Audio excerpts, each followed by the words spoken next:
mense, my God, Here, wie wag dit is, wil U hulle vanmôre bedien. Wil U elkeen bekragtig. Wil U gee dat dit sal wees, Here, ook self, aan die tyd van Cornelius en sy huisgesin en sy vername vriende, dat die Heilige Gees oor hulle ook gekom het, Here, wie heidene was. Here, net so weet ons, my God, Here, kom U Gees ook oor ons elkeen, wie die Here aangeneem het as persoonlike saligmaker en verlosser. En Here, wie werklikbaar besef, dat ons kan nie sonder U nie. Here, wil U vanoggend in die kort oomblik wat ons het, wil U gee dat elkeen sal verstaan, Here, wat vanoggend Here bedien sal word. Here, sodat elkeen hieruit kan gaan, Here, met 'n nuwe siening. Hoekom het so belangrik is om die Here aan te neem as persoonlike saligmaker en verlosser? Hoekom het so belangrik is, Here, om nie na mense te kyk nie, maar om te let op jou eie voetstappe self. Here, wil U ons kom seën vanmôre. Wil U ons kom bedien, my God. Wil U kom spreek in my, tot my en deur my. En mag U naam grootliks verheerlik word. Ons bid dit in die magtige oorwinnende naam van Jesus. Skanselleer elke magplan aanval van die bose. Ons kom teen elke gees, my God, wat U net U toegelaat is om hier te wees, Lord, bestraf dit in Jesus naam.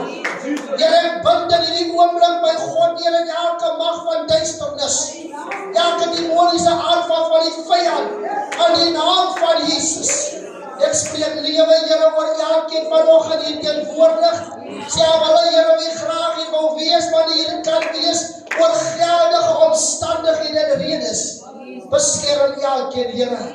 En hou elkeen so in die holte van die hand. Kom sien die diens van vanmôre verder, Here. In Jesus naam. Amen en amen. Halleluja. Draai net na iemand toe en sê, dis Pinkster. Dis Pinkster. Amen. Halleluja, moet nie vergeet nie, dis Pinkster. Dis altyd Pinkster vir die Pinkstervolk, maar vanoggend is Pinkster. Amen. So, vergeef my, maar sê maar vir iemand, vergeef my, maar as ek kliphard sê, halleluja. Maar dis Pinkster. Amen. Prys die naam. Vergeef my, maar as ek opvlieg en hardop vorentoe. Dis Pinkster. Prys die naam van die Here. Halleluja. Nou ek het 'n hele paar goeders vanoggend. Maar baie mense voel, by 'n Pinksterdiens moet jy so vir 20 minute besig wees. Maar hy het mos ingebring deur sekere volke, daai jare. En baie voel dit moet 30 minute wees. Dan het ons kerk gehad. Ek glo 'n Pinkstervolk let wel op die tyd. Maar dit kom soos 'n dag van vandag, dan weet ek, daar's baie Pinksterkerke wie vandag nie omgee hoe laat hulle uitkom nie. Solank hulle iets uitgaan. En dis ons verwagting vandag. Amen. Dat jy op die oomblik vergeet van die kospotte, dat jy op die oomblik vergeet van die afval wat in die pot nog prik, vergeet van die soetigheid en alles wat jy vandag gaan geniet, al die jelly in die kaste. Vergeet van die wêreldse goed vir 'n oomblik. En fokus op hom wie die gewer is van lewe, op Jesus Christus. Vergeet van wie is kwaad vir jou en vir wie is jy kwaad. Vergeet van jou swaar kry en jou bekommernisse. Want die Here wil hê ons moet fokus op hom. Nie net vanoggend, maar eintlik altyd. Ek wil seker maak vanoggend, soos hulle altyd sê, luister na die woorde, moenie na die stem luister nie. Nou wil ek vanoggend sê, hou die oë gefestig op Jesus vanoggend. En moenie enigiets probeer doen om my dop te hou en te bepaal miskien wat 'n draai ek vanoggend moet maak nie. Amen. Dis hoekom ek gevra dat ons die kruis aanhaal, dat ons die kruis daar sit vanoggend. Sodat ons kan kyk en besef dat waaroor dit gaan. Want wanneer ek uit die woord van die Here lees, dan is dit God se woord. Johannes hoofstuk 1 sê, in die begin was die woord, en die woord was by God, en die woord was God. So die woord is God, homself. En daarom wanneer ek praat in die woord van die Here uit, dan gaan dit nie oor my kennis, my intellek nie, maar het gaan oor God se woord, En dit wat hy uit sy woord het aan ons openbaar maak om te verstaan. Daarom sê Paulus sê dit wat ek weet en dit wat ek ken, het ek nie ontvang by die fariseërsskool nie. Ek het nie ook ontvang by mense nie. Maar Paulus maak dit baie duidelik aan die Jode en self aan die ander apostels, dat dit wat ek ontvang het ek van Jesus Christus af ontvang, en dit is openbaringe wat ek bekend maak. Geen wonder dat baie van die Bybelboeke in die Nuwe Testament, die briewe wat geskryf was geskryf deur Paulus. Hulle kon baie ander briewe, gewoon as nog ander briewe, wat nie noodwendig opgeteken is in hierdie Bybel wat ons het nie. Daar's baie Bybelboeke wat hulle sê wat in die Ethiopiërs Bybel ook self is. Daar's Bybelboeke wat 'n sekere kerkgenootskap ook deel gemaak het van die grote Bybel. Maar ons sê dat hierdie Bybel wat ons het, wat deur al die jare gekom het, ons aanvaar, dit is meer as genoeg vir ons. Want as ons al die ander Bybelboeke ook nog moes bygehad het, glo my, baie mense sou seker liewers heel confused geraak het, en ook later engelaanbidders geword het. U moet my volg vanoggend. U wat in die lering van Woensdag aand is, die gaan makliker connect, maar terwille van ons ander het ek nodig om net so 'n bietjie inleiding te gee. Want as jy met heel die YouTubes kyk en jou slip wil hou, en ook wil kyk na die reëse wat eers in die aarde was, en die boek van Enoch en alles die, dan gaan jy begin redeneer oor 'n boek wat nie opgeteken is in ons Bybel nie, maar wat tog goed is, wat waar kan wees, rondom die Ethiopiërs Bybel en alles, want daar was klomp goeders wat gebeur het, wat ons miskien nie duidelik raak lees in die Bybelboeke hierdie. Daarom word verwys in ons Bybel ook na sekere boeke, wat ons nie noodwendig hier sien nie. Maar een iets ten spyte van al die boeke, wat daar is daar een iets wat in hierdie Bybel opgeteken is, wat die mees belangrikste van alles is. En dit is die kruis. En dit is die doop in water. En dit is die dooping aan die Heilige Gees. Daar's iets in die Bybel opgeteken wat belangriker is as al die ander boeke wat mense oor redeneer, of dit nie in die Bybel moes wees nie. En dit is wanneer Jesus praat oor die koninkryk van God. En wanneer hy praat van die koninkryk van God, dan kom hulle wie na hom geglo het, na hom begin bedien het, en hulle begin praat van die evangelie aangaande die koninkryk van God en die naam van Jesus. Dis al oor die evangelie gaan. Die evangelie gaan oor niks anders nie. Alles wat in die Bybel is vir ons inligting, om kennis op te doen, om gestig te word en bemoedig te word. Maar die evangelie gaan nie oor. Die evangelie gaan nie oor. Die Halleluja. Prys die naam van die Here. Die evangelie gaan nie oor klomp ander goed nie. Maar die evangelie gaan uit vir ons oor die koninkryk van God en natuurlik die naam Jesus Christus. En dit is hierdie naam waarvan gepraat word, wat baie nie wil erken dat die naam oor alle name is nie. Baie wil nie erkenning gee dat hy die koning oor alle konings is nie. Dit is hoekom Jesus homself gesê het, ek is die weg, ek is die waarheid, en ek is die lewe. En dit staan opgeteken in hierdie Bybel. So ek het nie nodig om te veel te wil weet oor die boek van Enoch en al hierdie ander boeke nie, want dit wat ek moet weet staan opgeteken in hierdie Bybel. Die ander gelowe daar buite beklei nie teen die boeke van Enoch, hulle beklei teen die naam van Jesus en die koninkryk van God. Jy kan by hierdie Bybel gaan deurblaai in die Nuwe Testament, gaan kyk nie, alles wat die disippels gedoen het, was vir die koninkryk van God en die naam van Jesus. Hulle het Jesus se naam verdedig. Dis hoekom hulle was nie skaam om vir hom hulle God te noem nie. Dis hoekom die Here van Petrus gesê het, vlees en bloed het nie aan jou openbaar gemaak, dit wat jy gesê het toe jy sê, U is die Seun van die lewende God nie. Dis nie die Heilige Gees wat dit kan doen. Ongelowige Thomas wat nie geglo het, die Here het opgestaan en het gesê, ek wil hom sien, en ek sal nie glo as ek hom nie gesien het, en hom gevat het nie. En toe hy die voorreg kry om dit te doen na die opstanding, toe dan sê aan ongelowige Thomas wat sê, my Here en my God. So hierdie Bybel sê, hy is God. So vind klomp goed te verduidelik nie. Ja, verduidelik vir ons die drie eenheid, hoe steek die drie in mekaar? Dan sê iemand, as ons 'n eier, is 'n dop en die wit en die geel. Jy gaan die confuse raak as jy dit op praktiese manier so duidelik spreek. Die revelation is in die woord. Hy is God.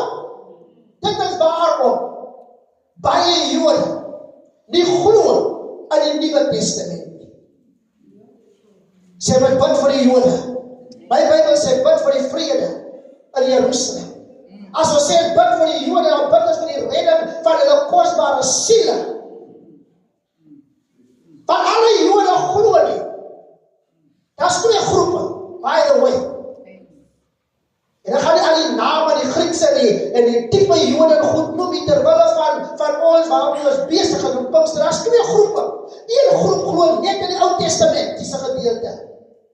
Hulle glo in die Nuwe Testament is 'n werklike bestaan soos hy geskryf is nie. Hulle glo dit is die goed is verdraai, dis ingevoeg om Jesus te verklaar as die Messias. En hy is nie volgens hulle nie. Hulle wag nog steeds vir die Messias. Net so sekere ander mense ook wag vir die Messias. Dis waarom as die Messias van hulle gaan kom, gaan hulle hom glo en hy gaan die Antichrist wees. So wat ons sê is bid vir die Jode, bid ons vir die redding van die kosbare siele van die Jode wat besig is om verlore te gaan en hulle wie nie glo in die Messias nie. Hulle voorouers wie geskree het dat sy bloed op ons en ons kinders kom en dit is geen wonder hoekom die Jode deur al die jare so swaar kry en gebuk gaan onder alles nie, want dood en lewe lê in die mag van die tong. Laat sy bloed op ons en ons kinders kom. Want weet die woord van die Here maak dit duidelik, dat is dus hierdie kruis van Jesus Christus, wat die Jood en die heiden een kom maak in Christus Jesus. Want dit een kom word. Daarom is al nie meer die blauw bloed en wat ook al nie, want toe ons by die Here uitgekom het, kinders van hom kom word het, toe raak ons een in Christus Jesus. Paulus skryf. En Paulus sê, ek skryf dit nie omdat ek uit 'n Fariseer skool uitkom nie. Ek skryf dit in openbaring van Jesus het self dit met my gedeel. Paulus het nie net 'n ontmoeting met die pad van Damaskus gehad nie. Paulus het herhaalde ontmoetings gehad. Dis hoekom hy dit goed skryf. Dis waarom Paulus vir ons sê, toe hy as hy in Korinthe skryf, hy sê, ek het van die Here ontvang in die nag, want hy sê nie ek het met Petrus hulle gehoor wat in die boventrek gebeur nie. Hy sê ek het van die Here ontvang. Jesus self het vir Paulus gesê wat in die boventrek gebeur. Daarom kan Paulus sê, daar is geen Jood nie, daar is geen Griek nie. Hy kan ook sê, daar is geen man nie, daar is geen vrou nie. Daar is nie meer van julle is die heidene en ons is die Jode nie. Jesus sê op jou vir die Samaritaanse vrou, maar dit is voor die kruis. Voor hy kruis toe gaan, sê vir die Samaritaanse vrou, die saligheid is in die Jode. Maar in dieselfde Bybel sê, toe Petrus so gaan kastei was en alles, en hy wonder wat gebeur, toe die Heilige Gees oor Cornelius en sy huisgesin kom, en oor die vername mense, Handelinge hoofstuk 10, hierdie heidense mense, toe kyk Petrus nou verbaas en sê, wauw, kan die Heilige Gees dan nou val, ook op heidene? Dis benut vir ons as Jode. Want ons is die volk, wat deur Egipte land en so gekom het. Ons is die volk wat deur die Here uitgelei was. Maar hulle het uit Egipte land uitgekom. Die Here het uitgelei as Joodse volk. Maar die Here het ons as heidense volk in die wêreld uit kom lei, wat 'n simboliese gedeelte van Egipte land is, verdrukking en slawerny, en die Here het ons vry kom maak, en hy vat ons op pad na die beloofde land.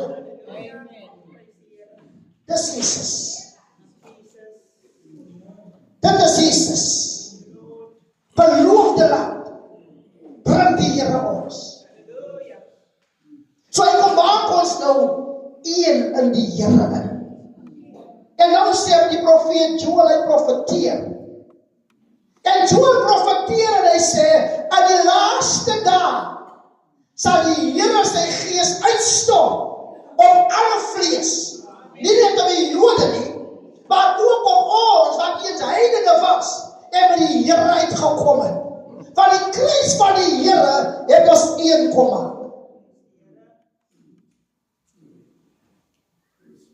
Daarom gaan ek nie wanneer ek 'n Jood ontmoet, dan voel ek nou, die Jood is hoër as ek nie. I call that. We are one in Christ. Daarom sê die Here vir die vrou van Samaria ook self, die Samaritaanse vrou, die Here praat baie duidelik met haar, oor julle sal nie meer op hierdie berg net aanbid nie, maar die ware aanbidder sal God aanbid in gees en in waarheid. Die wat God in gees aanbid en in waarheid. So ons hoef nie meer aan die berg in Israel te gaan om die salwing te voel nie. Ons kan net hier bly in hierdie kerkgebou, in my binnekamer, oral waar die ware aanbidders aanbid, daar sal die krag van God manifesteer. Anders sal ons almal moes getravel het, elke jaar Jerusalem toe om te gaan aanbid. Hulle gaan eendag hy geleentheid kry, maar nou is dit nie nodig nie. As jy wil gaan, kan jy gaan. Maar jy is nie verplig nie, want jy kan die salwing ervaar, meer dan wat jy is. Dit wat die Here gespreek het vir hierdie vrou, baie praat oor haar van 'n sleg vrou, maar hy vrou diep te gaan. Toe sy met die Here by die put gesels, en die Here moet dan praat oor die mans wat jy gehad het, en die man wat jy nou te sê, jou man, jy het 5 mans gehad en alles, en Jesus as man om 'n 7 in haar lewe instap, en met haar gesprek het, en hy vrou moet hom praat, kan jy hoor, dis 'n vrou wat die skrifte ken en verstaan. Hoekom bly almal by die slegte vrou, met die klomp manne? Daar is die basic, dis hoekom Paulus aan die Hebreërs sê, ons moet voortgaan in die volmaaktheid aangaande Christus. Ons kan nie bly met die basic goede en goed net so sien nie. Daar is meer diepte in God se woord. Daai vrou het diepte gehad, anders sou sy nie 'n tipe gesprek met Jesus kon voer nie. Dis hoekom het vir haar 'n probleem was om terug te hardloop na haar stad in dieselfde oomblik. Toe sy in die stad kom en vir die mense sê, ek het hom ontmoet van wie daar geskryf is. Kom kyk! En sy disippels kom en van kos wat aanbied en toe hy vrou weggaan en hulle dink, hoekom praat hy met 'n vrou? Want is nie geoorloof nie. Tradisie. Alleen ook nog met 'n vrou. En hulle wil hom kos gee en hy sê honger nie. En dan doen hy oomblik met die hongerte en so meer, dan kry hy heilige oomblik, die oomblik dat hy kos gehad om te eet.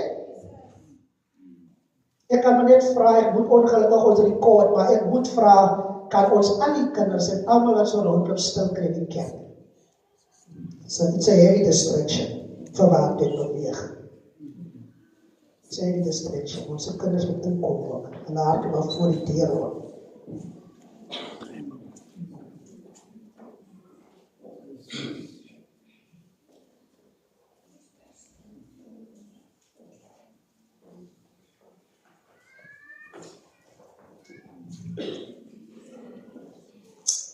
Hallelujah. Thank you, Jesus. You are worthy to be praised. There is no one like you, Father God. No one that can be compared to you. Here, ons besef, my God, is so belangrik vir ons mense om te verstaan en te weet wie ons God en wie ons koning is. Om te verstaan, my God, Here, ons sal krag ontvang van die Heilige Gees oor ons kom. En ons sal die getuienis van U wees in die ganse wêreld. Here, sodat die Jode ook na die Here kan kom. Want ons het vergeet miskien dat ons nie net evangeliseer tussen onsself nie, maar ook tussen hulle wat daar ver is. Dankie Here vir 'n vrou die geglo. Dankie vir die Samaritaanse vrou.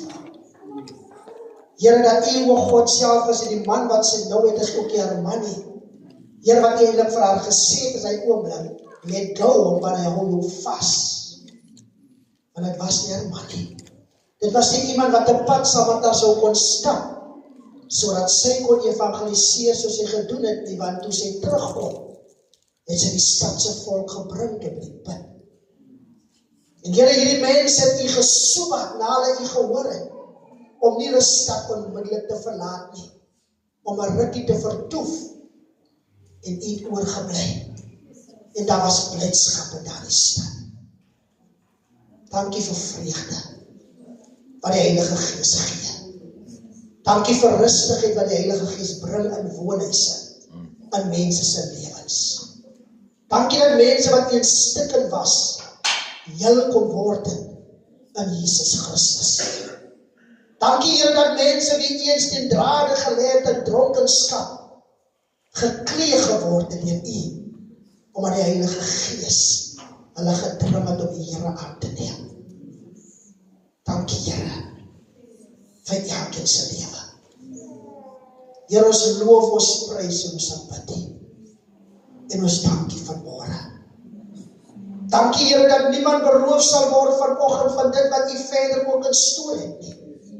En dat iemand alreeds ontvang het. Mag dit wat elkeen ontvang het tot nou toe, Here, mag dit hulle help. Here, om verder en sterker deur te breek. En te weet as God vir hulle is, wie kan teen hulle wees? Help elke kind van U om te besef, Here, hulle hoef nie minderwaardig te voel nie. Maar deur U kruis, my God, Here, het ons een kom word. Deur U kruis, my God, Here, besef ons die krag wat daar is in die naam van Jesus Christus. Dankie Here vir Golgotha. Dankie Here vir U liefde. Dankie Here vir U goedheid, U guns en U seëninge. Ons eer U vanoggend en ons prys U. Woord van die Here sê in Handelinge 1, sê hierdie gedeelte, terwyl die Here Jesus Christus met sy apostels gepraat het, en hy na sy lyde opgestaan het hy vir 40 dae aan hulle verskyn, en hy oor die dinge van die koninkryk gepraat. En terwyl hy nog met hulle saam was, het hulle bevel gegee om nie van Jerusalem weg te gaan nie, maar om te wag op die belofte van die Vader, wat julle het nie gesê van my gehoor het. Vers 5 van Handelinge 1 sê, want Johannes het wel met water gedoop, maar julle sal met die Heilige Gees gedoop word, nie lang na hierdie dae nie. So Jesus sê vir die apostels in daai stadium vir sy disippels sê hierdie woorde self ook dat hulle saam met die Heilige Gees gedoop word.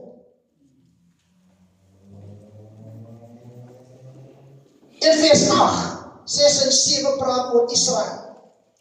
Gaan ons skiep na vers 8. Maar julle sal krag ontvang wanneer die Heilige Gees oor julle kom. Wat sal ons ontvang? Krag ontvang wanneer die Heilige Gees oor julle kom. En julle sal my getuies wees in Jerusalem, sowel as in die hele Judea en Samaria. En wat sê dit verder? En tot aan die uiterste van die aarde. So die volk Israel kry die boodskap baie duidelik.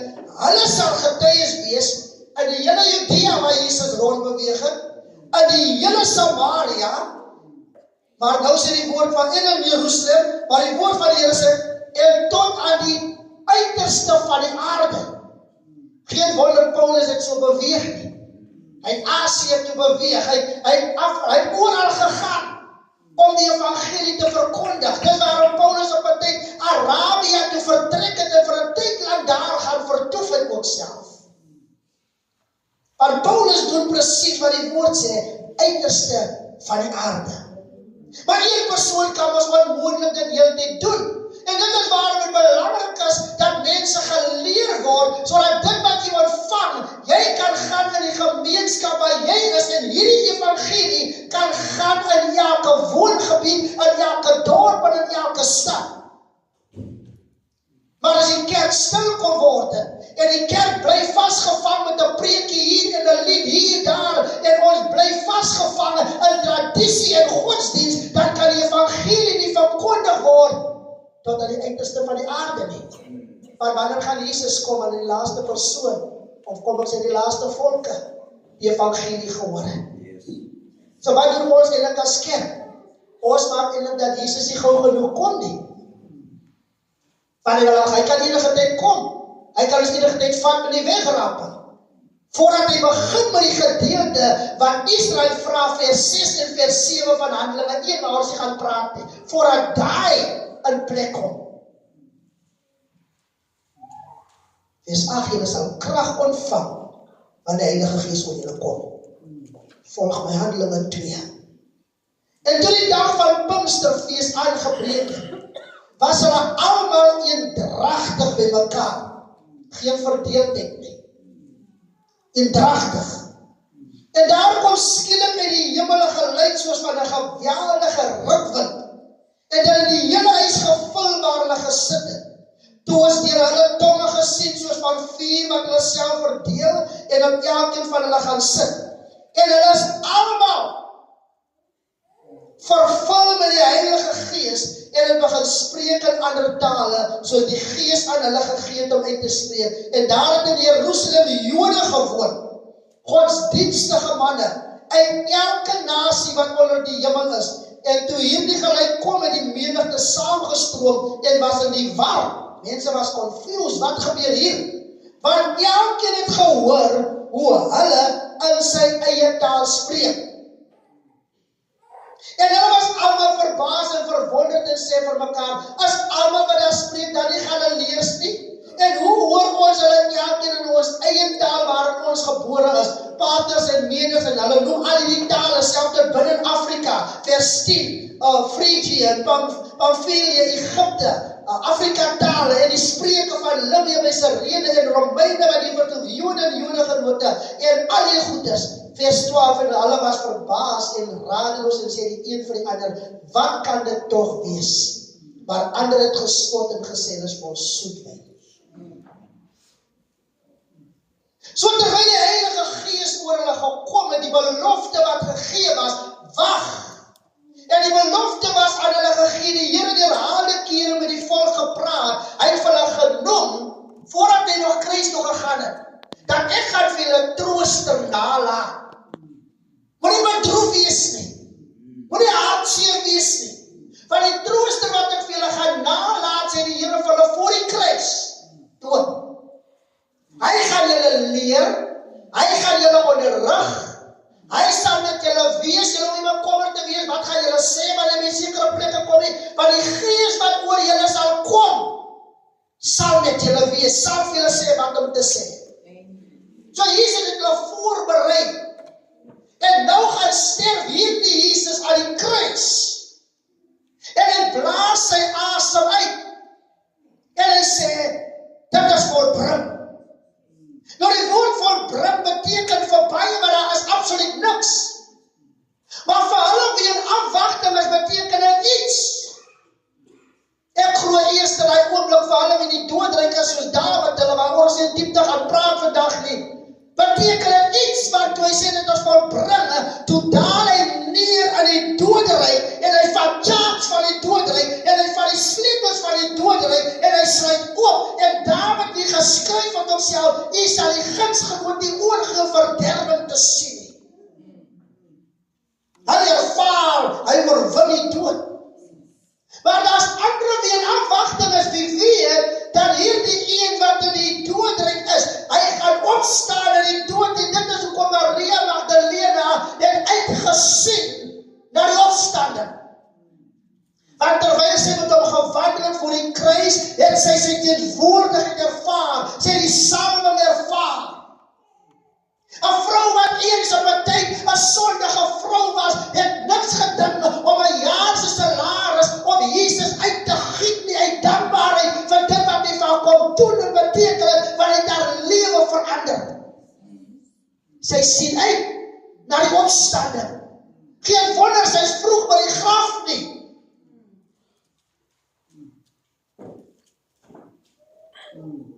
Geen wonder maar die arme Maria en haar suster Martha was so lief vir Jesus gewees nie, want daar was iets in Jesus gewees wat hulle iewers anders kon kry tussen die Fariseërs en die Sadduseërs.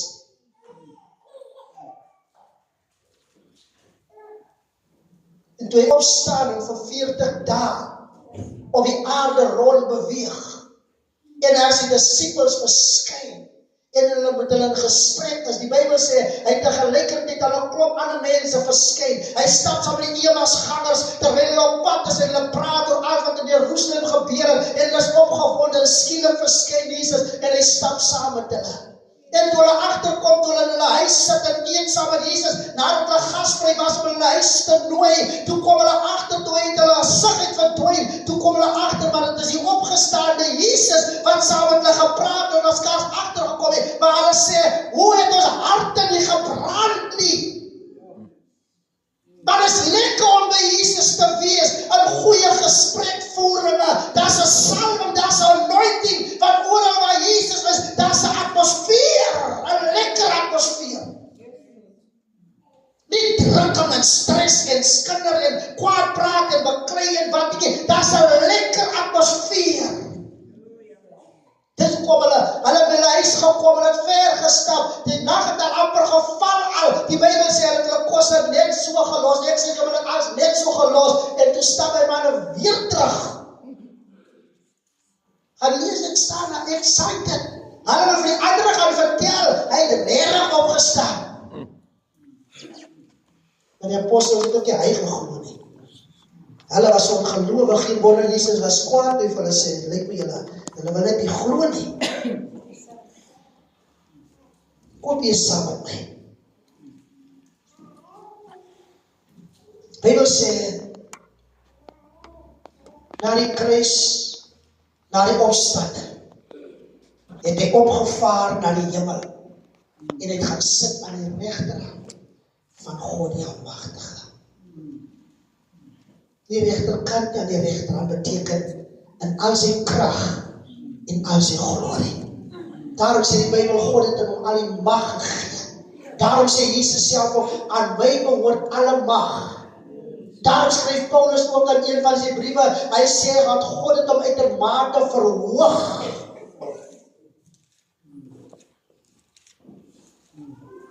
En toe die volk in afwagting is, toe moes hulle wag tot op die 50ste dag. En op die 50ste dag gebeur hierdie saak waarvoor hulle so wag. Gaan die Ou Testament doen terwille van tyd vanoggend. Maar die dag van Pinkster, hierdie 50ste dag, en Pinkster kom nie aan eerste by Handelinge 2 nie. Pinksterfees was gevier altyd. Dis hoekom die Bybel sê, en toe die dag van die Pinksterfees Handelinge 2 aangebreek het. Kom nou. Party dat Pinkster is gebore, eers op hierdie dag, dit is nie so nie, daar was maar nog altyd Pinkster. Lees mooi die Bybel, Handelinge 2 sê, toe die dag van die Pinksterfees aangebreek het, was hulle eendragtig by mekaar. Ou Testament is goed, dit gaan nie goed aanhaal nie. 50ste dag, iets moet gebeur op die 50ste dag. En dis op hierdie dag, wat sekere goed gebeur, wat die Joodse volk bewus raak, maar hier is iets niets aan die gebeur. Dit wat die profeet Joël geprofeteer het, kom hier in vervulling. Handelinge 2 vers 17, en in die laaste dag spreek God, sal ek van my gees,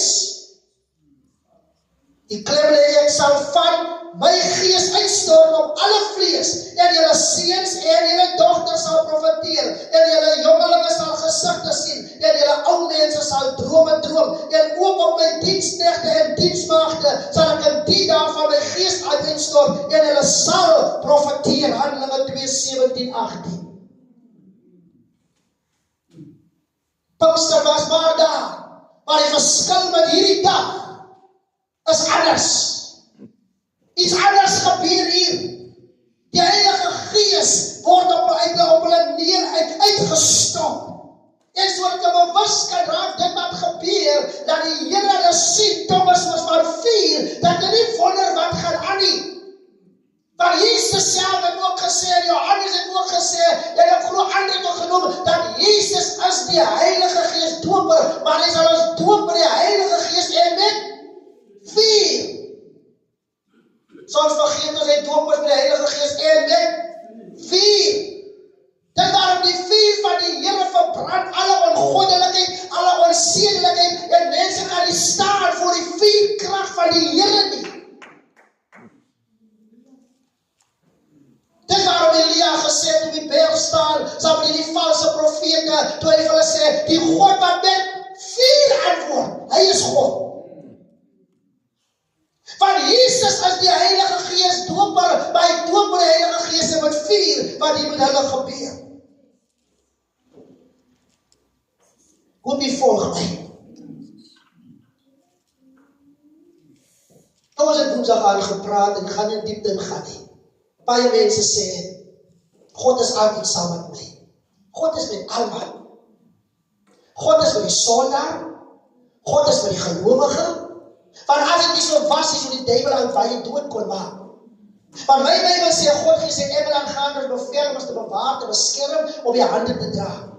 Self my kind wat aan tip verslaaf is, self my kind wat aan dwelms verslaaf is, of een gangster is, of wat ook al is, miskien hy kind een mammy of een daddy, of al die jou ma of pa wat bid nie, daar is gelowige wat altyd biddend is en sê, Here, wees saam met elke persoon wat dwelm verslaaf is, Here, wees gelowige bid, gereeld vir mense wat nog nie die Here is. En die engele van die Here beweeg, om seker te maak, mense is veilig. Dat is de strijd. So God is met ons. Immanuel, God met ons. Maar daar is een verskil met die Heilige Gees oor ons. As jy nie gelowig is nie, dan is die Heilige Gees nie oor jou nie. Want die klem val op heilig. As jy onheilig lewe, then there's no Holy Ghost over you. Jy kan het sê, jy kan het verklaar, maar het kan nie wees nie, want dat is onskriftuurlik. Daarom het die Here van Moses gesê, as ek aan die volk verskyn, dat hulle was en gereed kry, maar oor 3 dae sal ek aan hulle verskyn. God is 'n God van heiligheid. Mense die Heilige Gees begin afgewater maak, om ek aanvaar as jy bekeer is, dan het jy die Heilige Gees. Dis alleen. God is met jou, ja. Ja, maar die Here sê, woon in ons. Jesus sê, ja, ek is die ware wynstok. Ek wil in jou bly, en jy in my. Sodat ons Vader in die landbouwer is, sodat hy die werk kan doen. So wanneer ek sing en sê, kom woon in my hart, liewe Jesus, en hy kom woon in my lewe, en beteken dit, hy kom woon in my, en hy is nou koning oor my lewe. Maar as ek kom hy uitnooi in my lewe nie, dan beteken dit, hy is nie koning oor my lewe nie, die duiwel is koning oor my lewe. Ek wil eintlik nie hom nog erkenning gee, omdat hy is koning nie, ek wil eintlik sê, jy is dan koning oor jou eie lewe, want jy nog geen besluit gemaak. Jy moet nou kies nog, wat kant toe wil jy gaan. So God met ons, maar die Heilige Gees oor ons. Nummer 11 vers 17, en nou gaan ek blaai dat ek vinniger gaan. Nummer 11 vers 17. Praat hierdie gedeelte en gaan die verhaal vertel.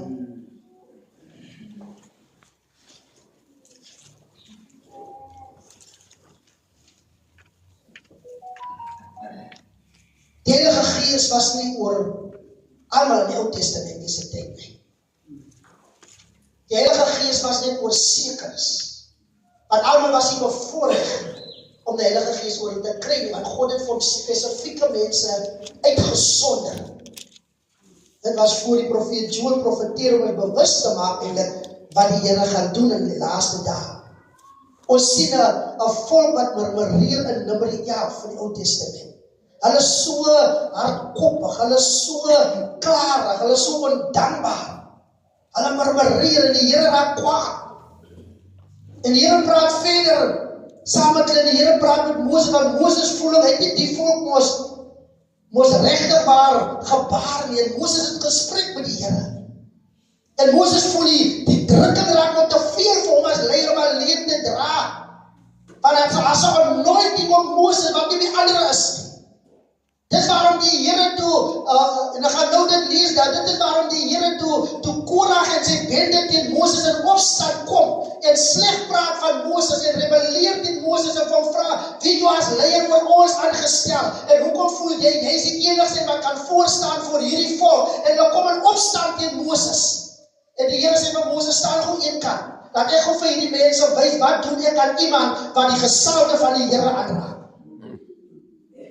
En Moses, die sagmoedige een wat hy is, hy gaan soemat nog eintlik die ander tweekies, behalwe vir Korach, want Korach se mind was opgemaak. Hy gaan soemat die ander twee wat so met Korach was, om nie op te tree soos hulle optree nie. Hulle luister nie vir Moses nie. En die Here sê Moses staan aan een kant, en Moses sê vir die volk, kom weg van die mense af. En dan raak die gesalde van die Here af. En die Bybel sê, die Here dat die aarde opskeer daar by Korach en sy huisgesin en die ander tweekies en hulle huisgesinne en die aarde het hulle ingesluk. Die Bybel sê die aarde weer bokant hulle toegemaak. So die aarde het opgeskeer en toe val hulle met hulle huisraad, hulle huishoudings en alles daar binne-in. En toe hulle afdaal, toe hoor die volk hoe skree hulle van onder af, lewendig neergedaal onder die aarde, staan in die Bybel. En die aarde gaan toe bokant hulle. Toe is die volk bang. Toe besef die volk, jy raak nie die een aan oor wie die Here sy gees uitgestort het met die naam van Moses nie. Selfs toe Miriam en Aaron, dit Moses se broer en suster, daai oomblik volg met dierbaar is. Toe Moses en Aaron Moses se broer en suster Aaron en Miriam voel, hulle kan hulle gelykstel met Moses. Om vir Moses te sê, wat 'n keuse hy moet maak, want Moses het vir kom ons sê maar net die vrou, hy het vir hierdie vrou gevat, wat hulle gevoel het, dra nie hulle goedkeuring weg nie. En hulle was Moses in opstand oor hierdie vrou, hierdie Kisitiese vrou. En Moses in die stadium, glo jy kon nie met hulle regte nie, want hy het nie gesit het nie, want hy was 'n sagmoedige man. Vergeet maar dit wat hy gedoen het voor die tyd. En in die oomblik sê die Here, staan gou een kant te Moses, kom ek wys jou broer en suster, jy raak nie die een aan oor wie ek my salwing geplaas het. En die Here tref vir Miriam met malaatsheid, en sy raak siek, en sy moet buitekant die laar gaan sit, want sy kom in die oë, en sy word buite die laar gaan sit, en die volk word opgehou deur haar, en die volk kan nie verder beweeg nie, want hulle moet wag dat sy nog eers gesond kan word. En Aaron is bekommerd, want Aaron sien wat gebeur. En Aaron besef, ek kan hoe priesters rol goed te vervul, but this is the anointed one. God het sy gees oor hom gesit. Die Heilige Gees was nie maar almal oor hulle gesit net in die Bybelse tyd nie. God was met Aaron, God was met Miriam, God was met Joshua, but there was an anointing on Moses.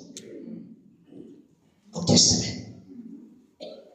Dis hoekom die Here vir Moses sê in Numeri 11:17, hy sê ek sal neerdaal en daar met u spreek, en van die gees wat op jou is, dis daar Moses gesê het, is te swaar om hierdie oor die 600,000 mense te lei, want hulle is hardkoppig, hulle is wederstrewig, hulle kla oor enige iets, so Here, ek het nie die mense gebaar nie, ek het hulle die lewe gebring, dit is u mense, sê Moses. Here sê, ek gaan vir jou hulp gee. Maar ek gaan nie gees uitstort op hulle nie. Ek gaan van die gees wat op jou is, wat ek klaar oor jou uitgestort het, gaan dit afsonder en op hulle lê. Ek hoop nie van wat ek sê. Ek gaan van die gees wat op jou is, gaan ek op hulle lê. En hulle sal jou jaag met die las van die volk te dra, so dat jy nie hoef te dra nie. En aan die volk moet jy sê, heilig julle teen môre, dan sal julle vleis eet, want julle het voor die ore van die Here geween en gesê, die Here praat met hulle oor hulle goedjies wat hulle mee besig was. Vers 24, Numeri 11. Toe het Moses uitgegaan en die woorde van die Here aan die volk te kenne gegee, en 70 manne uit die oudstes van die volk bymekaar laat kom en hulle rondom die tent laat staan. So dis oudstes, so die Here is met hulle, want hulle moet leiding nog begin gee. Vers 25, daarom het die Here neergedaal in die wolk en met hom gespreek, en hy van die gees wat op hom was, wat die gees wat op wie was? Moses was, afgesonder, en op die 70 oudstes gelê, en terwyl maar daarna nie meer nie. So, wie is die Heilige Gees doop oor Jesus? Hy bepaal. So, hy sonder van die Gees af op hulle, maar van die Gees wat op Moses is. Vers 26 sê, maar 2 manne het in die laar agtergebly van Numeri 11. Die naam van die een was Eldad en die naam van die ander Medad. En die Gees het op hulle gerus. Hulle het behoor by die wat opgeskrewe was, hoewel hulle nie na die tent uitgegaan het nie, en hulle het in die laar geprofeteer. Toe hardop besier en vertel het aan Moses en sê, Eldad en Medad profeteer in die laar. 'n kind hardop om te gaan vertel. En Joshua die seun van Nun, die dienaar van Moses van sy jeug af, wat van Moses gedien het, vanaf hy klein jong was, antwoord en sê, my Heer Moses, belet hulle dit. En Moses sê vir hom, ywer jy vir my. So wat gebeur in hierdie gedeelte is, 70 man is afgesonder, 70 man moet kom aanmeld by Moses, want die Here wil van sy Gees op hulle plaas. 2 van hierdie manne besluit, ons gaan nie, ons bly maar hier by die huis. Maar omdat hulle klaar afgesonder was, en dit 'n keuse was wat Moses ook self uitgeoefen het, toe die Here sy Gees basies uitstel, van sy Gees vat by Moses en op hulle plaas, toe profeteer daai kan alle nie gekom nie. Joshua raak kwaad word, want Joshua voel, hulle verdien nie hy salwing nie. Maar hoe kan hulle iets van jou kry, Moses, as hulle so ondermynend en minagtend is, hulle mag nie van die anointing kry wat op jou is nie. En Moses sê vir my oomblik, Joshua, ywer jy maar dit vir my. Want Moses kan nie rebelleer teen God se besluit om al 70 nog steeds van sy Gees te laat kry nie. Ons moet staan met dit. Kom het maak vir iemand sin. Ywer jy dit vir my, Joshua. Moenie God se werk van probeer doen nie. God weet wat hy doen.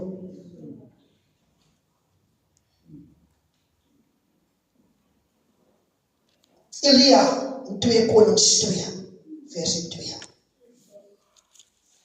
Elia en Elisa beweeg.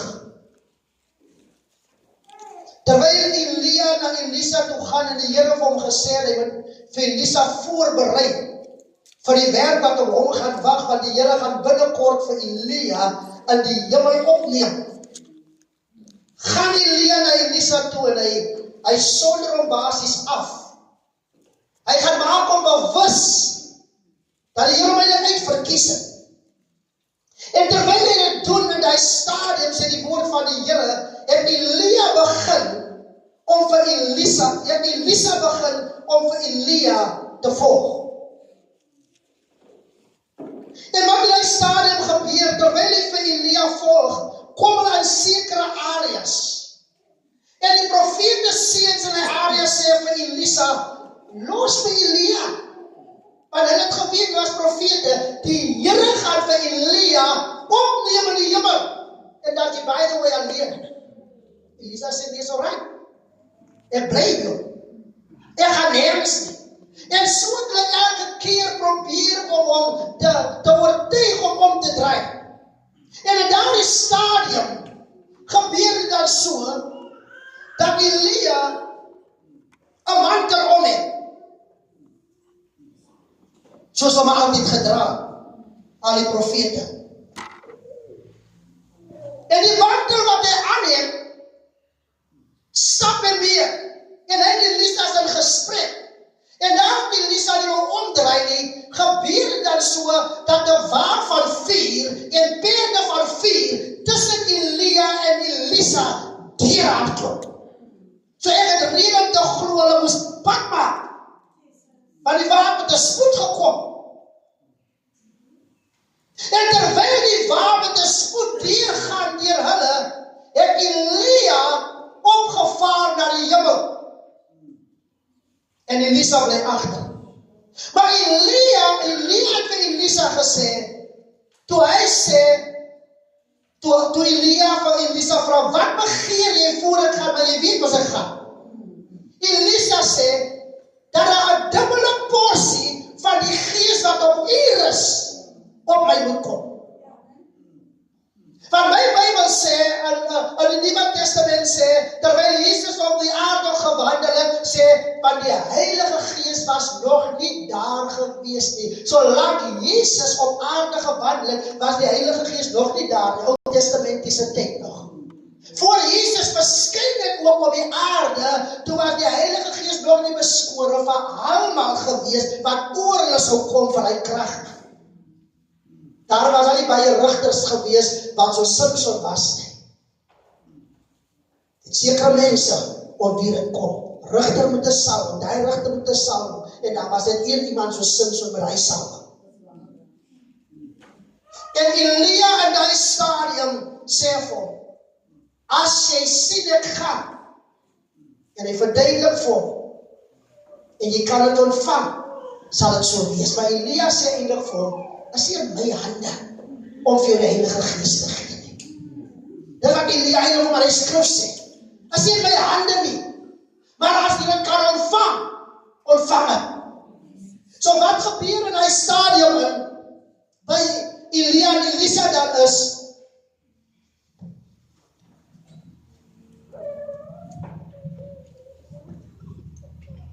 Elia vaar op, en Elisa maak skree, en in die kreet wat hy gee, toe hy sien hoe dat sy mentor opvaar na die hemel, en toe hy weer kyk, toe sien hy, die mantel het agtergebly, net die mantel, geen ander kledingstuk nie, die mantel het agtergebly, en Elisa in die oomblik, kyk daar die mantel aan die ander kant van die rivier, as daar profete wat van hom gesê het, jou mentor gaan van jou weggeneem word, kom weg van hom af. En hulle hou die hele besigheid op. Want toe hulle deurgaan, toe Elia op die rivier geslaan, en het oopgemaak, en hulle deurgestap. Nou is hy aan die ander kant, die rivier is mos toe. En hy tel die mantel op. Die Bybel sê, hy gaan staan by die rivier, en hy roep die God aan van Elia, waar is die God van Elia, en hy slaan die selfde mantel, slaan in die rivier, en die rivier gaan op, en hy het so pas die oomblik gekry, wat hy versoek het, waar Jesus die Heilige Gees doper, en amptelik van die Gees wat op Elia was, om hom laat rus as 'n double portion. Daarom was Elisa ook 'n powerful prophet gewees. Want daar was 'n salwing. Salwing kan jy nie koop nie. Salwing kan jy nie afpers nie. Want mense kan vir jou wat ook al sê van die salwing, jy kan ook nie die salwing namaak nie. Daar's mense wat die riddel tik kry in die kerk, daar lyk dit as die salwing. Daar's mense wat koord daar, daar lyk dit as die salwing. Kerk het 'n vermaaklikheidsplek kom word. Kerk het 'n plek kom word waar mense dink, dat gaan net oor die koorddansery. Miriam het ook koor gedans, was sy dit gedoen omdat sy 'n koorddanser was vir die Here, en sy die volk gelei in koorddanse. Maar die volk het koorddans gevat, en dit 'n entertainment kom maak. Daarom wanneer die woord van die Here by 'n kerkgenootskappe bedien begin word, dat die mense wat eers begin uitstap op 'n badkamers toe goed gaan, as die mense wat so lekker gekoordans en musiek gespeel het. Want hulle dink hulle daar om te entertain. Hulle dink dat wanneer hulle kwaai speel, dat mense voel, die salwing van die Here is daar. Daarom het die ou Pinksterkerk gesê, as hy gister op die Temmen was, dan sê die pastoor, my broer, kom weg agter die keyboard, sommer voor die klomp mense. Maar jy gaan nie met jou geeste, wat jy met die Temmen opgetel het, kom speel vir 'n heilige volk van die Here, en vir ons so speel, asof die salwing val nie. Om het kan onderskei tussen die salwing van die Here, en die salwing van die demoniese geeste. Dit is waarom baie mense val, maar die altaar is al geoefen, om te weet om hulle arms te gebruik om te val, en dan hulle. Dat hy selfde omvallers môre weer die Temmen.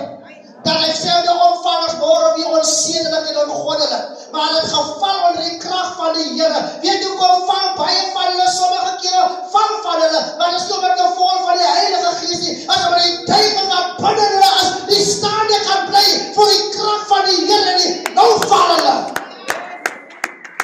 Dink aan die kerk van hulle begin vertel, hoekom julle val, want daar is duivels in baie van julle. En baie bly staan. Hulle staan onder die krag van die Here, maar hy porsie wat die Here hulle gegee het, en die Heilige Gees oor hulle gekom het, en die mense in die oomblik begin hulle profeteer, dat is die krag om te gaan val en te lê, en te maak om het 'n slaapplek by die altaar is nie, maar hulle moet profeteer. Wat doen jy met die krag wat jy oor jou kom? Elisa het gesê, toe hy roep na die Here, toe vra hy die stadium, waar is die God? Want daar was krag. Die kerk word kragteloos van almal lê. En een persoon van die show, van die persoon het nou gesê,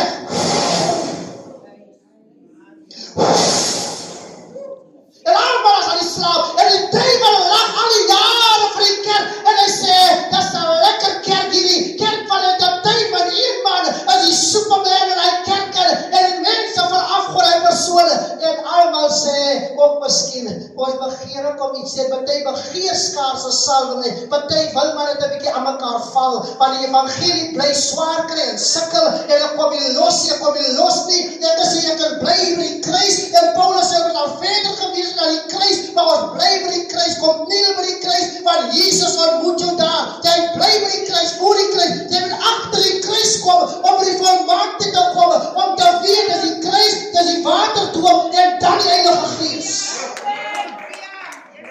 Die kerk van God het die Heilige Gees nodig.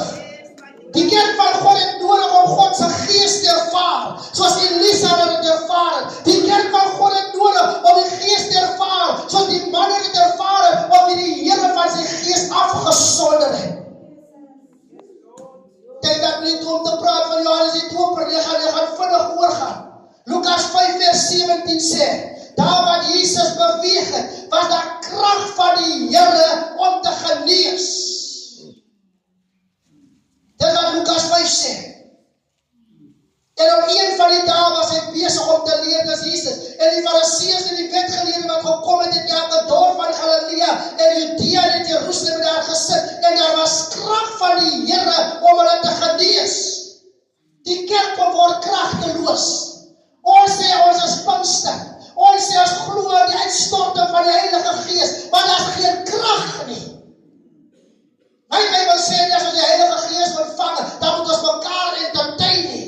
My Bybel sê, as die Heilige Gees oor ons kom, sal ons krag ontvang, soos Elisa ontvang. Ou Testament versekers. Nuwe Testament wat Joel geprofeteer het, die Heilige Gees sal kom om alle vlees, maar alle vlees menende, hulle wat hier by die kruis uitgekom het.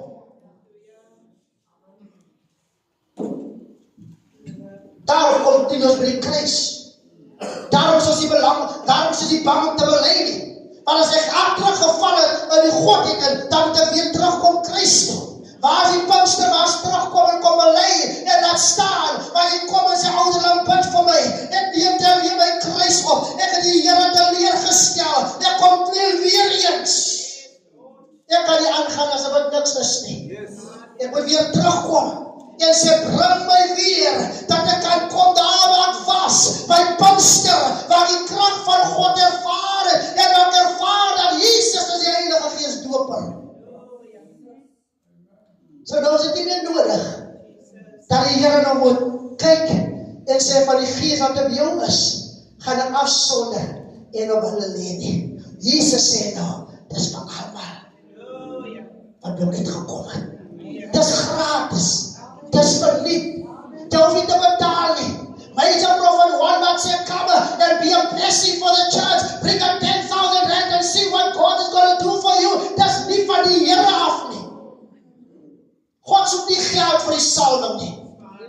Kom en wees my, God soek nie geld nie. Van handelinge. God soek niemand sy geld nie. Salwing is verliep, maar jy moet werk vir dit. Val nie net in die lug uit nie. Die woord van die Here maak dit baie duidelik in Handelinge hoofstuk 8. Na huis. Simon die towenaar, die evangelie in Samaria, die Jaak en Filippus, ek lyk dit so noem, dat ons hoor sien net apostels en pastore en profete nie. Die Jaak en Filippus, wie ook 'n evangelis was, hy gaan verkondig die woord van die Here in die stad van Samaria. En toe hy verkondig in Handelinge 8 hierdie woord, vers 6, het die skare eendragtig ag gegee op die woorde van Filippus toe hulle dit hoor. Wat gebeur? Toe hulle hoor hoe hy preek, toe slaan hulle ag. Maar ons in die Bybel, en die teken sien wat hy doen. So die evangelie is veronderstel om gepaard te gaan met lering en ook tekens, sodat die volk kan sien, daar's 'n verskil. Maar as ons maar net tradisioneel aangaan en aangaan, wat 'n verskil is daar? Dis hoe die Pinksterkerke nie meer werk en hulle glorie groei, so dit moes gegroei het nie. Want mense dink ons almal in dieselfde evangelie. Ons is nie met dieselfde evangelie nie. Want as jy nie doop nie, en die doop staan in die Bybel, dan praat ons nie dieselfde taal nie. As jy nie glo in die Heilige Gees nie, dan praat ons nie dieselfde taal nie. Al sê ons is almal Christene. Die Bybel sê, Handelinge 8:8, toe die mense die woord hoor en die teken sien, was daar blydskap, groot blydskap in hy staan. Dit wat die Christus kom doen, dit wat die koninkryk van God boodskap kom doen, bring blydskap, bring vreugde. Maar nou, Simon vers 13, die towenaar het self ook gelowig geword. En nadat hy gedoop was, die doop is so belangrik, gedurig by Filippus gebly, daar is die waterdoop, by Filippus gebly. En hy was verbaas door die tekens en groot kragte sien gebeur. En toe die apostels in Jerusalem hoor dat Samaria die woord van God aangeneem het hulle Petrus en Johannes na hulle gestuur. Petrus en Johannes kom toe af na hierdie mense toe, dat hulle die Heilige Gees mag ontvang. Want hy het nog toe niemand van hulle geval nie, maar hulle was net gedoop in die naam van die Here Jesus. Baie mense sê mos, as jy klaar die water is, hy het die Heilige Gees. Nee. Jy kan in die doopwater gegaan en jy kan daar uitkom en jy nog nie die Heilige Gees ontvang nie. Want Jesus besluit wanneer jy die Heilige Gees ontvang. Net soos hy besluit het in die Ou Testament, besluit hy in die Nuwe Testament ook, wanneer jy die Heilige Gees ontvang. Want die Bybel sê, Filippus het hierdie mense na die Here toe gelei en het hulle gedoop. Maar die Heilige Gees het nog nie oor hulle gekom nie.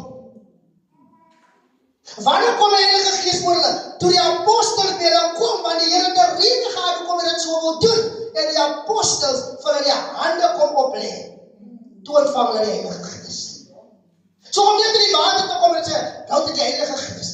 Die verskil moet gesien word, hoe jy praat, hoe jy dinge doen. Dis hoekom baie mense is 20 jaar, 10 jaar by die Here, maar as aan die bewe as die kerk vir hulle sê, kom doen gou iets hiervoor, dan ken hulle voel hulle maar eers in afsondering gaan. Jy kan nie so lang daar beteken het, ons moet iets doen sodat die power kan hê, die krag nodig. Krag nodig om die man te kom vat en te sê, dit was Pinksterman. Dis hoekom hy kan nie wat die huisvrou wat die geleerdheid gehad het nie. Daai jaar is 'n Pinkstervolke, hulle kon nie reg praat, hulle was dronk gewees en al, maar toe hulle by die Here uitkom en soekend was, toe kom die krag van die Here oor hulle, toe praat hy Pinksterman asof sy 'n geleerde vrou is. Die evangelie moet iets aan jou kan doen, as jy niks kan doen nie, dan is dit kragteloos die evangelie. By hierdie man, Simon, toe alles die gebeur, toe vind hy die ding ruk nog als met die Heilige Gees saam, want lyk my hier, sy mense ontvang jy, iets anders, en hy vind hy, die is 'n bietjie groter as sy towenaarrygoeders, en Simon hy oomblik, hy bied geld aan, en hy sê vir die apostels, Handelinge 8:18, hy sê vir hulle dat, hy wil vir hulle geld gee, gee vir my ook hierdie mag, ek het klomp geld, man, ek is 'n ryk man, gee vir my die mag, die wat hulle het, soos ek ook hande opleef die mense, dat hulle ook kan, vat, leid af, ek wil ook aan jy, ek wil maar, geef my daar, en die apostels is kwaad vir hulle sê, hy is 'n ander type mens, mag jy vergaan met jou geld en al, dankie Here, ten minste hy bely daar sommer vinnig en hy sê bid vir my. Dat die goed wat julle gesê het nie oor my moet kom nie. Want dit was gesaamde manne wat dit sê. Dit kom my Bybel sê dood en lewe lê in die mag van die tong. Want as pastore moet kwaad begin raak die dag, kwaad word soos die wêreld, dan sal dit dan lelik gaan die buitekant. Daarom dank ons die Here vir pastore en leiers wat lei en wat verdraagsaam is en dat ons soos 'n Moses met die Here praat en maar weer terugkom om die volk te dien. Want as daai manne iets moes gesê het, dan val hy. En hy val in middel. Ek gaan nie kan staan met manne, so nooit nie op die manne. Dis hoekom Petrus toe by die, en ek is bezig om klaar te maak, toe Petrus kom, daar by die siek man, wat sit in bedel. Kyk jy vir geld, hier kom die vissermanne. Hulle is so bezig met die evangelie, ek dink hulle nie baie tyd gehad om miskien vis te gaan van die man, want die ding werk nou. Hulle het Jesus gesien en doen, hulle sien het werk by hulle. Dis excited om te sien. Die bid vir siekes en raak gesond, excited om te sien, daar's 'n salwing. Daar's krag. En dan sê vir die man, goud en silwer het ons nie vir jou nie. Maar wat ons wel vir jou het, in die naam van die Here, staan op. En die man het opgestaan, excited en rondgehardloop daarso. Gesond, want er was krag van die Here om te genees. Dis krag van die Here om te genees. Iemand het jare terug gesê, en hierdie woorde kom by my gisteraan, the Holy Ghost is the burden removing, yoke destroying power of God. As die Heilige Gees oor 'n kind van die Here gekom het, dan het ons krag om 'n verskil te maak. Ons kan nie met krag rondloop en niks doen met die krag nie. Ons kan nie met krag rondloop en dat ons heeltyd voor die Turkse stukke, maar ons gaan nie uit met die krag om 'n verskil te maak nie. As die Heilige Gees waarlik oor ons gekom het, sal ons excitement hê soos hierdie disippels en apostels gehad het om uit te gaan en die evangelie te verkondig en ons gemeenskappe te verander. Want daar is krag van die Here om te genees. Krag van die Here om te genees. Mag die Here gee dat ons met hierdie krag sal gaan van hierdie Pinksterdag af. En sal weet, dit gaan nie oor lekker kry nie. Gaan die Here nie oor omval nie. Maar het gaan oor, ek het by die kruis uitgekom. Ek het my in water laat doop. En toe doop hy my met sy Heilige Gees. En hy doop my direk, 'n voorreg wat ek het, wat baie van in die Ou Testament nie gehad het nie. God was met hulle, maar daar was 'n special anointing op sekeres. Maar die Here sê in die laaste dae, wil hy almal wat sy kinders kom word, dat Jode ooit wat nie heidene was, hy wil sy Gees uitstort op ons, sodat ons almal kan hardloop, direk gedoop deur Jesus. Wat 'n voorreg is dit nie dierbaar is. Wat 'n voorreg het ons nie, wat hulle in die Ou Testament nie gehad het nie. Hoe kan ons die evangelie sien as nie sommer net so afgewater? Hoe kan ons die evangelie maak as wat dit 'n godsdienstige saak is? Die evangelie sê hy koordigter, sal dit vashou. Daar is geen ander evangelie nie. Want is 'n krag tot redding van elkeen wat glo. Daar's krag in die evangelie. Nie oor dit wat ons maak nie, maar dit wat die Heilige Gees kom doen. Daarom wil ons beweeg.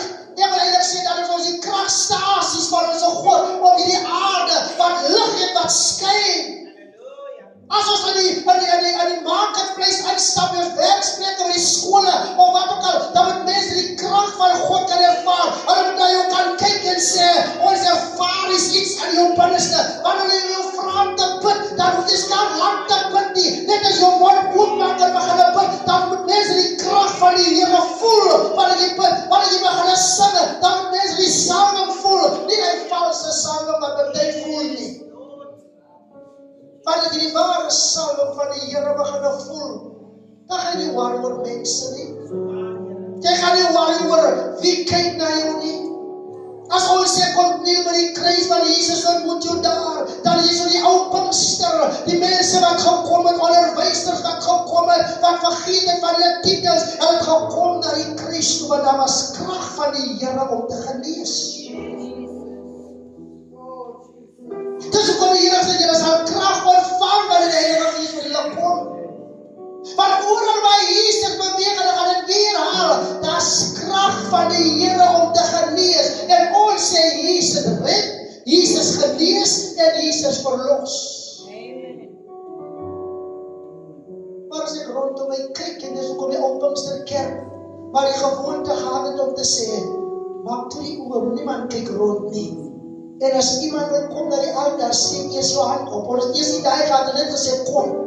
Maar later mense so hard begin word, toe begin die kerk begin sê, steek eers jou hand op.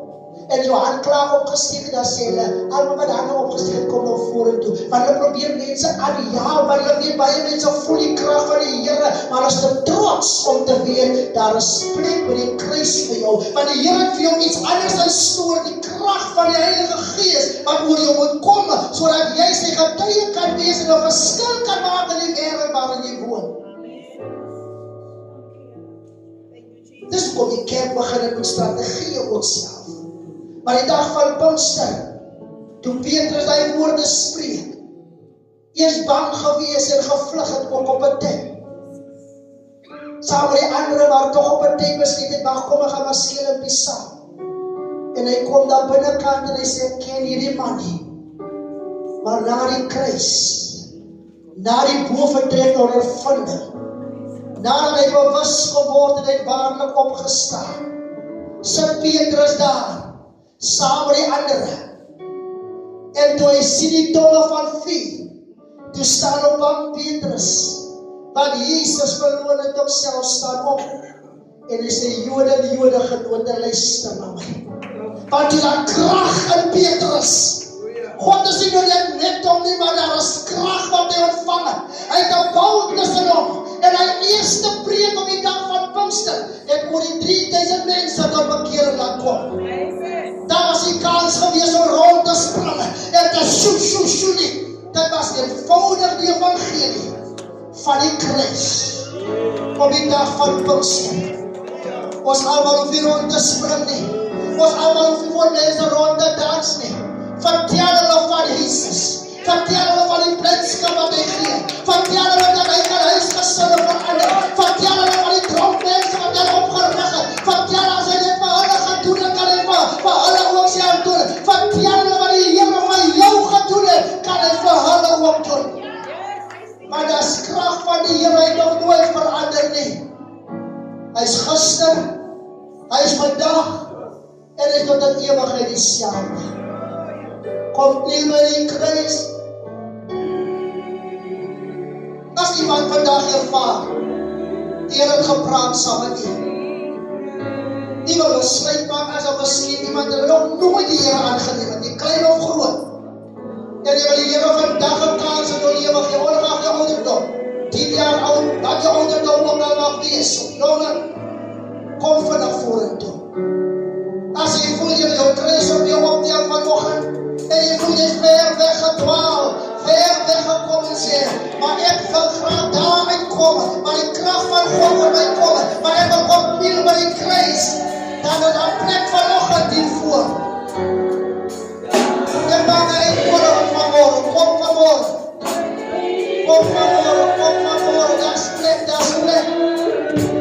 daar is plek, maar daar is krag van die Here om te herstel, daar is krag van die Here om te genees, daar is krag van die Here om te verlos, daar is krag van die Here om te bevry op die altaar.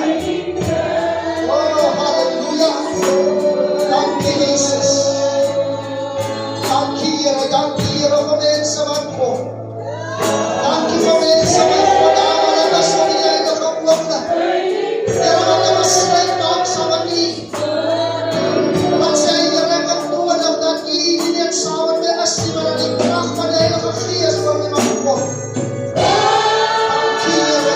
Dankie Jesus. Oh, halleluja. Oh, yes Lord.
Here in jou lewe is nie. As daar vanmorgen sulke mense nog in die huis is, en ek ervaar in my gees, hier sit iemand, wat sê, Here, ek kan nie meer nie. Here, ek weet nie meer wat ek kan doen nie. Dan wil ek vir jy sê, hy is in die huis. Die Here is in die huis, om jou volkomen, totaal, te kan red. Maak nie saak wat jou omstandighede is, vandag nie. Maak nie saak wie en wat jy is, vandag nie. Hy het kans gesien, vir iemand soos ek, vir iemand soos pastoor, en vir allemaal in hierdie gebou. Maar sien nie die wat ek kan toe vanmorgen nie.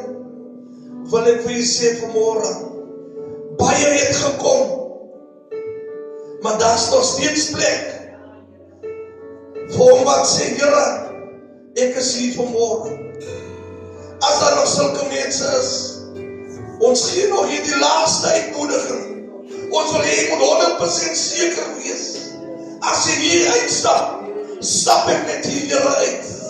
Stap ek met die koning van die konings uit. Stap ek met die Here van die Here uit. As jy teruggeval het, wil ek jou sê, die Here is 'n God van die tweede kans. Vanmorgen is jou oomblik, vanmorgen is jou geleentheid om reg te maak met hierdie God. As daar vanmorgen sulke mense is, kom vinnig na vore. Sê Pieter, ek wil julle moet saam met my bid. Ek kan nie meer so aangaan. Ek kom wel 'n geruime tyd aan dat hierdie julle met my praat. Ek wil nie vanmorgen kans gee. Ek kan nie die oomblik voorbij laat gaan nie. Kom vinnig, kom vinnig, kom vinnig, kom vinnig. As jy vanmorgen in die huis is, halleluja, halleluja. Kom ons bly bidden, kom ons bly bidden. In hierdie huis, halleluja. Baie het gekom, kom ons sing dit. Halleluja.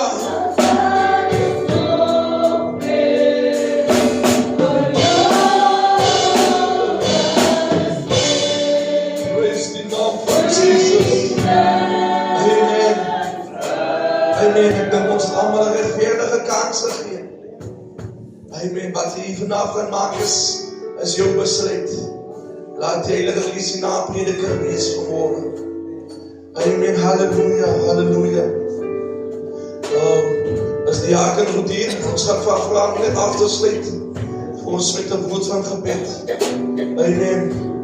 Prys die naam van Jesus. Kom ons staan in hierdie huis in. Kom ons staan in hierdie atmosfeer.